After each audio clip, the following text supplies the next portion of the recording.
Қайырлы күн, менің каналыма қош келдіңіздер. Бүгін біз сіздерменен осындай әдемі, қатпарлы, дәмді, қытырлақ самсаны бірге жасайтын боламыз. Ең әуелі біз қамырын дайындаймыз. Сол үшін бізге су, ұн және тұз керек болады. Тұзды суға саламыз да, тұзымыз ерігенше жақсылап тұрып араластырамыз. Судың температурасы маңызды емес, менде бұл жерде бөлме температурасындағы су. Тұзымыз ерігеннен соң осы суымызды ұнға құйып, жақсылап тұрып қамыр илейтін боламыз. Құрметті көрермен, егер де сіз менің каналыма алғаш рет келіп отырсаңыз, каналымды жоғалтып алмас үшін міндетті түрде тіркеліп алыңыз. Өйткені менің каналымда өте оңай рецепттер жиі шығып отырады. Сондықтан да жоғалтып алмас үшін тіркеліп алыңыз. Бізде самсаның қамыры тығыз осындай қатты қамыр шығу керек. Енді бұл қамырымызды аламыз да целлофанға салып тынықтыруға қоямыз. Шамамен бір 15-20 минутқа осылай бетін нығыздап жауамыз да бөлме температурасына 20 минутқа тынығуға қалдырамыз. Енді қамырдың ішіне жағатын майды дайындап аламыз. Ол үшін көрсетілген граммдағы майды жақсылап тұрып отқа қыздырып ерітіп аламыз да, содан соң ерігеннен соң кішкене суығанда осылай бетіне ақ көбіктер шығады. Оны міндетті түрде алып тастаймыз. Біздің қамырымыз 20 минут бойы осы целлофанның ішінде тынығып тұрды. Енді қамырды шығарамыз да қолымызбен илеп жібереміз. Тағы осылай илеп жібергенде қамырымыз одан әрі әдемі болып жылтырап, бір күшті болады. Жақсылап илеп алғаннан соң жаңағы целлофанға қамырды салып, тағы да 20 минутқа тынықтыруға қойып қоямыз. Бұл этапты өткізіп жібермей жасаңыздар, өйткені самса жылтырап, әдемі болып шығу үшін осы этапты міндетті түрде жасау керек. Тағы да 20 минут өткеннен соң енді қамырды жаюға кірісеміз. Целлофаннан қамырды шығарып аламыз да, тағы да қолымызбен илеп жіберіп, қамырды 3 бөлікке бөлеміз. Теңдей алып 3 бөлікке бөліп алыңыздар.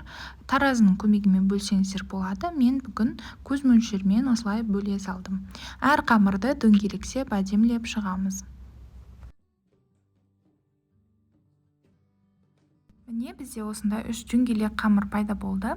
Енді қамырды жаюға кірісеміз. Мен бүгін 2 қамырды бірге жаямын. Сол үшін де бір қамырды қатып қалмас үшін жаңағы целлофанға салып орап қоямыз.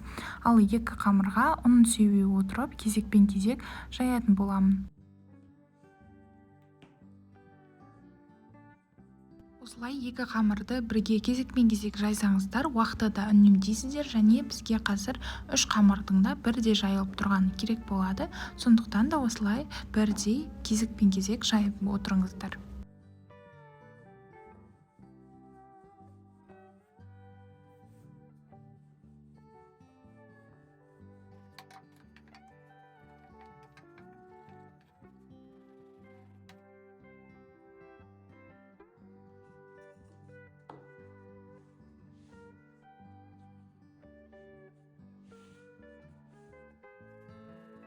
Міне осылай ұн қоса отырып екеуін бірге жаямыз. Егер де оқтауларыңыз кішкентай болса, үлкен оқтаумен осылай жайып аламыз.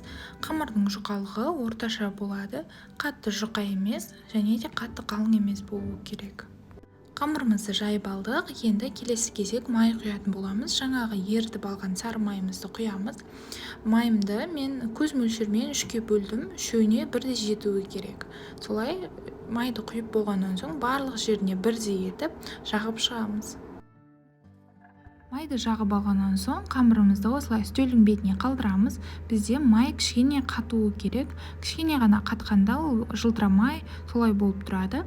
Енді майымыз қатқаннан соң үстіне екінші қамырымызды орналастырып аламыз.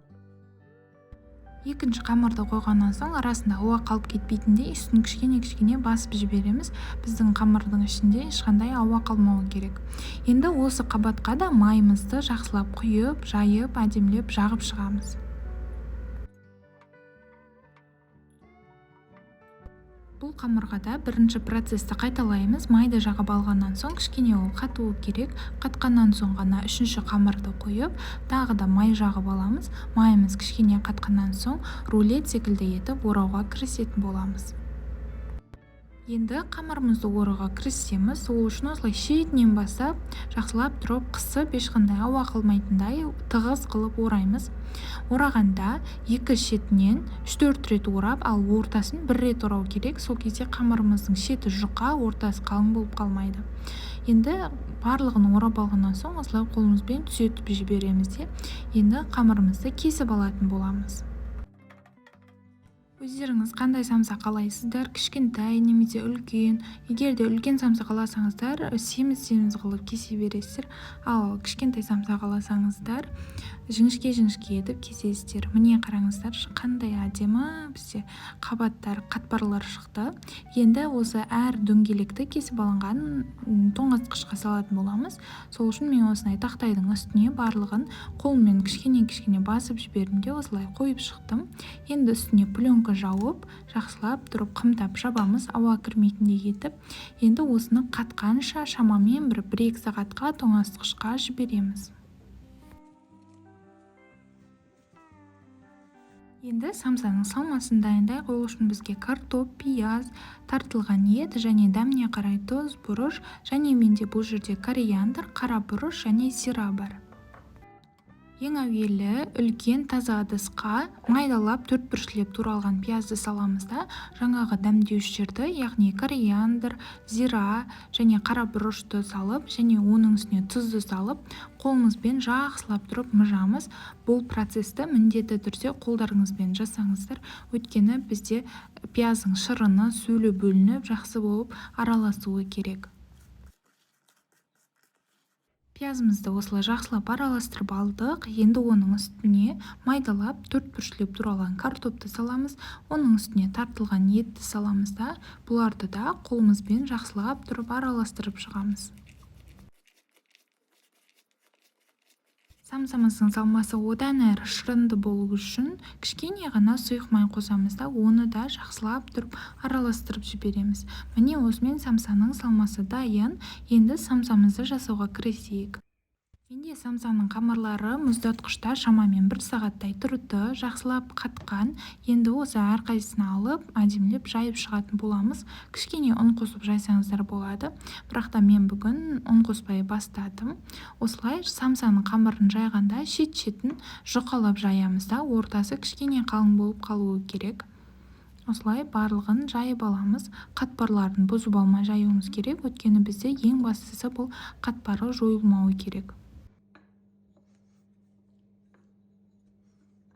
Самсамыздың қамырын осылай әдемілеп, қатпарларын бұзып алмай жайып алдық. Енді 1 ас қасық салмасын саламыз да, осылай 3 бұрыш етіп түйеміз. Әр түрлі қылып түйе берсеңіздер болады, өздеріңізге ұнайтын формада түйе беріңіздер. Қалған күлшелердің барлығын осылай әдемілеп жайып шығамыз. Мен келесі күлшелердің барлығын кішкене ұн қоса отырып жайдым.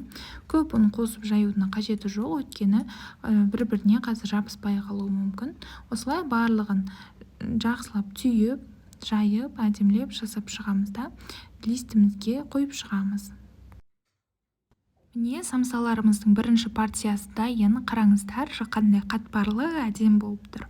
Енді самсаларымыздың беті әдемілеп, жылтырап пісу үшін жұмыртқамызды әдемілеп, барлық шетіне жететіндей етіп жағып шығамыз.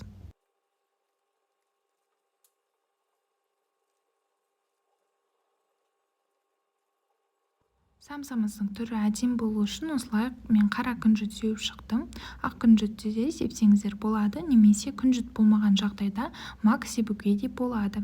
Самсаларымызды қызып тұрған пеште 180 градуста шамамен 25-35 минуттай пісіріп аламыз. Міне осымен менің самсаларым ыстықтай болып пісіп шықты. Қараңыздар, қатпарларын күшті болып, әдем болып көрініп тұр. Қазір сіздерге сындырып дауысын көрсетемін, дауысын тыңдаңыздаршы.